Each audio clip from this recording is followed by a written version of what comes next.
Hello and welcome to Rich Rides. This week I'm reviewing the new Kawasaki Z650. This particular bike, as you can see, is a training bike, hence it has all this extra protection, and I'll go through some of that.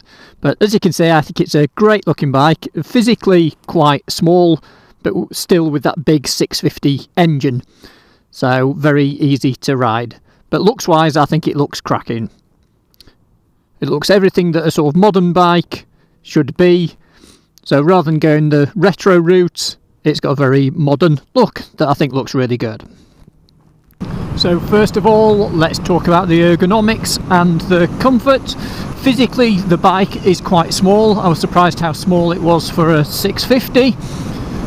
As you can probably see, maybe, my knees are at a bit of an acute angle going backwards, but it's still comfortable. The pegs are pretty much below my hips, so that's a comfy riding position. The mirrors work well. They're quite a funky shape, and I think they suit the rest of the sort of design of the bike, but most importantly they work well. You're not really getting any shoulder or elbows.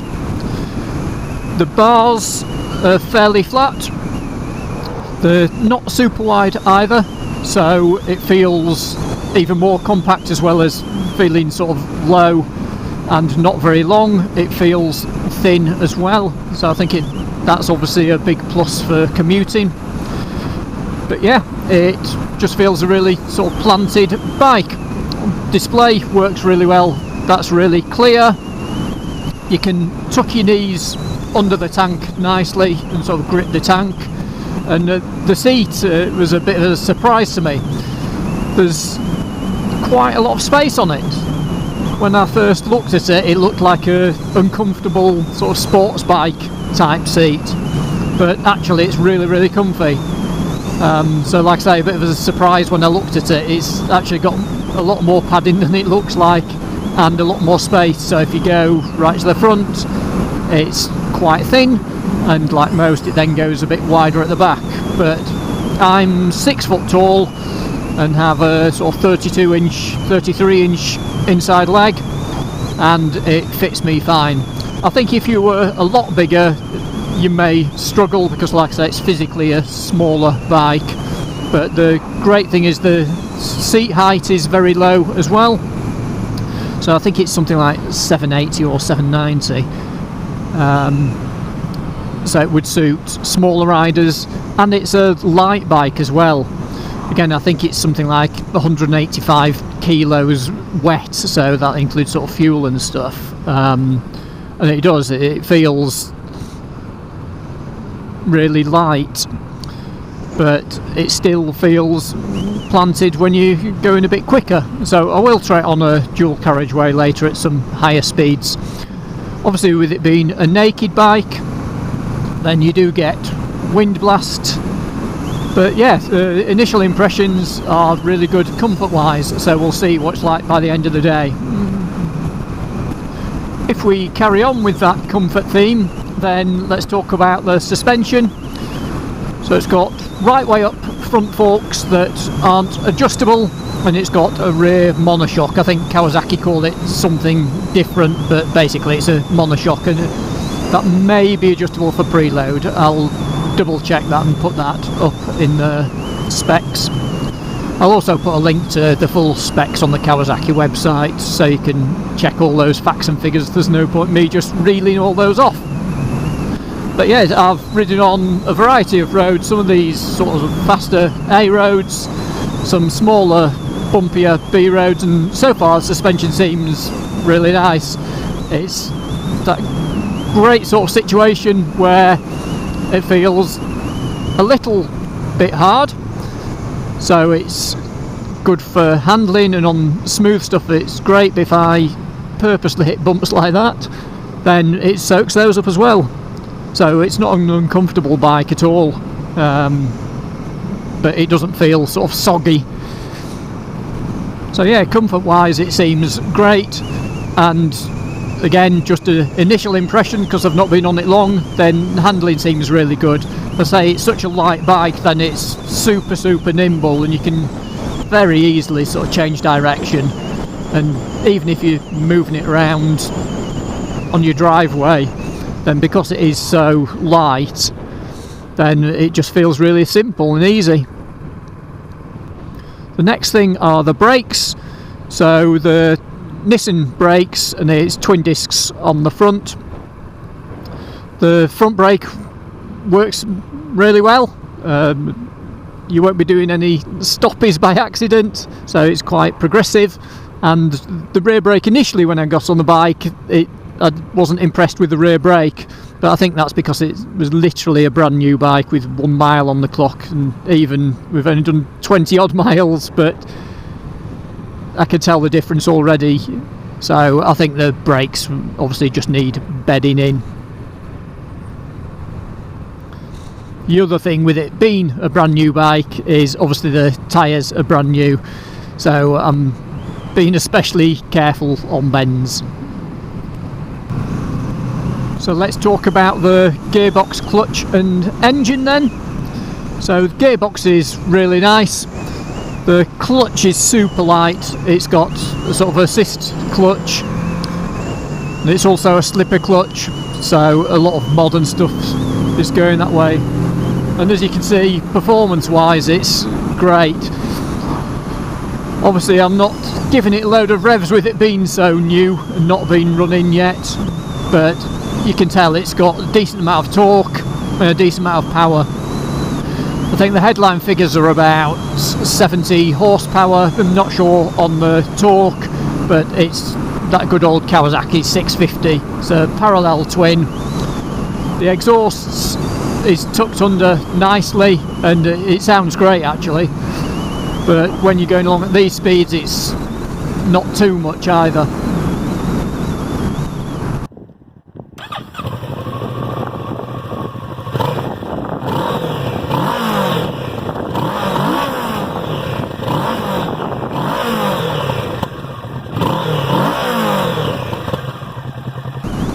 But yeah, I quite like the way they have tucked the exhaust under with these new sort of Euro 4 emissions rules. Then it is robbing bikes of a couple of horsepower, so they're sort of remapping for a bit more torque. That's exactly what they've done on this bike, but instead of having one of those huge sort of exhaust cans that seem to be the norm for some bikes, I think they've done a good job, Kawasaki, with just hiding all that under, so it's got an underslung exhaust.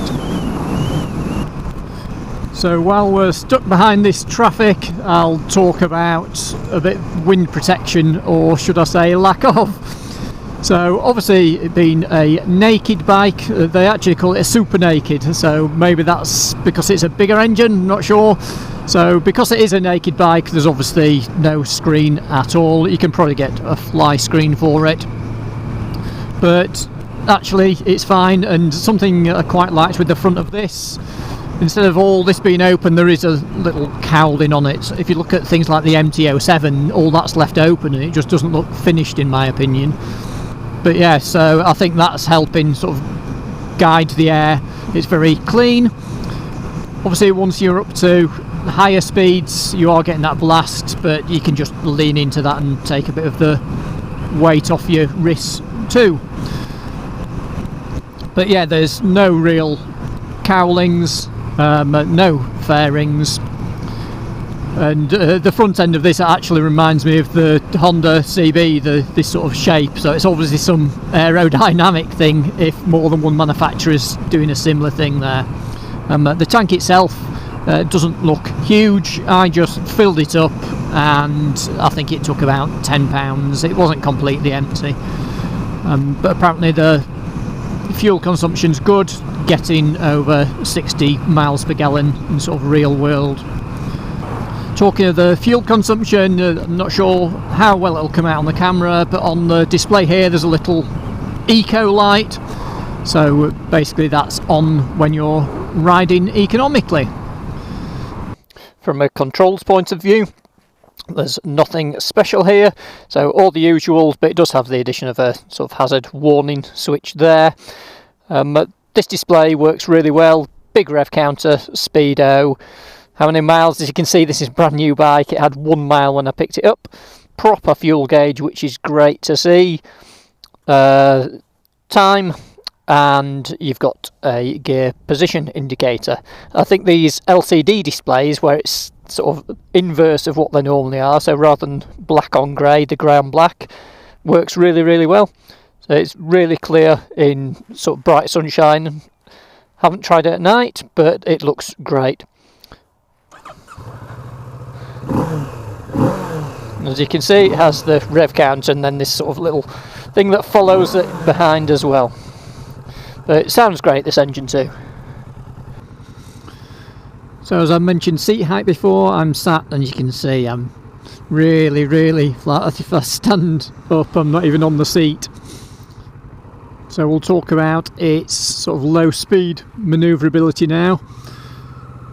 It's super, super easy at these low speeds, and as I mentioned before, then I think because it is so easy to ride, it's thin, the clutch is nice and light, easy to find neutral, all those kinds of things, then it would make a great commuter bike that you'd also be able to have a stack of fun with too. So it's, like I say, these low speeds, it's just so controllable and quick and nimble. It's sort of low speed control is great as well. As I mentioned before, this is a training bike for 3D motorbike training, and I can see exactly why they've got a couple of these now, and hence it has all this extra protection in case people do drop them, which unfortunately does happen. And with a brand new bike you'd be a bit gutted. Well, with any bike you'd be a bit gutted, but with something brand new you definitely would be. But I can see exactly why they choose them. Like I say, it's such an easy bike to ride, and if you were small or didn't have that much physical strength, then it'd be a great bike too, because it's just so light and easy to control. But just because I think it's good for people new to biking doesn't mean to say it's not good for people who have been biking for many years, because it's just generally a really good bike. It's really good fun on the twisties, it's comfortable on longer trips. I do think it's a really good all-round bike. The only thing I would say is that when you're up to sort of higher speeds, there are some slight vibrations that you feel through the handlebars, the pegs, and a tiny bit on the seats, but that's only once you up the rev range and sort of doing 60 plus miles an hour. And obviously with it having no wind protection, then for touring it might be a struggle. You'd be fine, I'm sure you get used to it, but whether that's its ideal thing, I'm not sure. If you were going to do some touring or more touring, then I think it'd probably be worth getting the sort of fared version of this, the 650 Ninja, because that has fairings and a screen. They even do a sort of touring version of that that has some smaller panniers on the back and a larger touring screen too.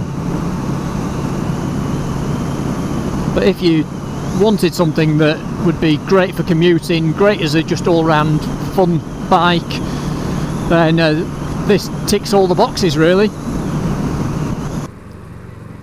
So who do I think this bike is aimed at? I think it's aimed at new riders mainly, but as I mentioned before, I think that's the whole ease of riding would be really good.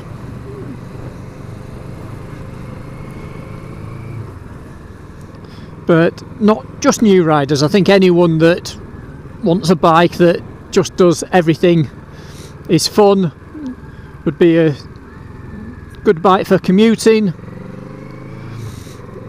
Could do some good days out, tiny bit of touring, then yeah, I think this bike suits all those different things. So what's it like on a motorway? Pretty much what I expected really. You are getting pretty blasted by the wind. It is a windy day anyway, but yeah, the wind blast is sort of as expected. You do have to lean into it a little bit, but it's not a relaxing experience, and when you are up at these higher speeds there's those slight vibrations. So I don't think this bike's home. It'd be interesting to try the sort of fared Ninja version and see how that is on the motorway. But yes, you can sort of do it, but it's probably not its best place for it, this. So let's do my usual positives and negatives about this bike. The big positives for me are just how easy the bike is to ride. It feels planted but super light. Clutch and gearbox are great. Engine is fantastic, sounds nice. Brakes are decent, suspension's decent. It just does everything really. So as well as it being easy to ride, it's actually bags of fun as well. So it really does feel like a fun bike that you could just go out for a blast and you really would have a blast on it.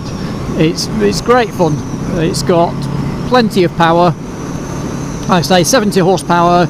Doesn't sound a lot when you're looking at some sports bike at over 200, but really I think between 70 and 100 for on the roads is absolutely fine. And even less than that, you can still have a load of fun if the bike is the right bike, and this does feel super fun. So yeah, where positives are concerned, it's just pretty much everything about it. Everything works really well, it's priced well. Struggling on the negatives as usual. So talking of those negatives, what can I think? Probably the only one of any note is those slight vibrations. It's only when you're at the sort of higher revs and higher speed does that come into it. And I guess the only other thing would be the sort of lack of protection, but you know that with any naked bike that you buy anyway, and if that was a concern then you'd go for the fared version, the Ninja anyway, so that's not really a negative, is it? So anything that surprised me about the bike, first off was its size. When I physically saw it in the flesh for the first time, it was a lot smaller than I was expecting, but that just takes some getting used to. When you're coming from a big adventure bike, then of course it's going to look smaller, but yeah, for a 650 it's physically quite a small bike. Other things that surprised me are the seat and how comfortable it is. I've been out a few hours now and it's super comfortable, and when I looked at the bike I just didn't expect that. So I usually do a summary, but I've sort of covered it all in the positives and negatives anyway. I do think it's a great bike, well priced, does everything. Would I buy one? Yes, I think I would if I was in the market for this type of bike. It's certainly on the short list. My wife's about to do her full test.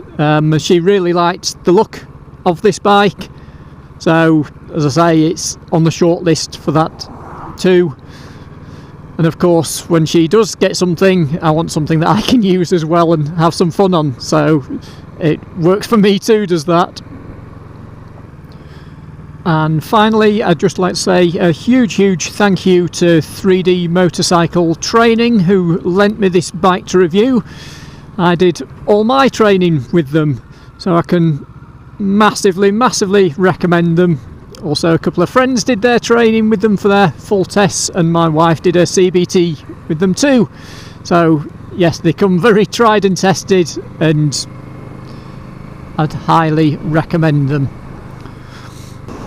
So that's the end of this week's video. I hope you enjoyed that and it gave you a bit more information about this bike. If you did like it, then please hit that like button and do subscribe to the channel. I have lots of other reviews already on here, and I publish more reviews and other motorcycle related videos every single week, and I usually publish those every Monday night. So that's it for this week, and hopefully see you again next week.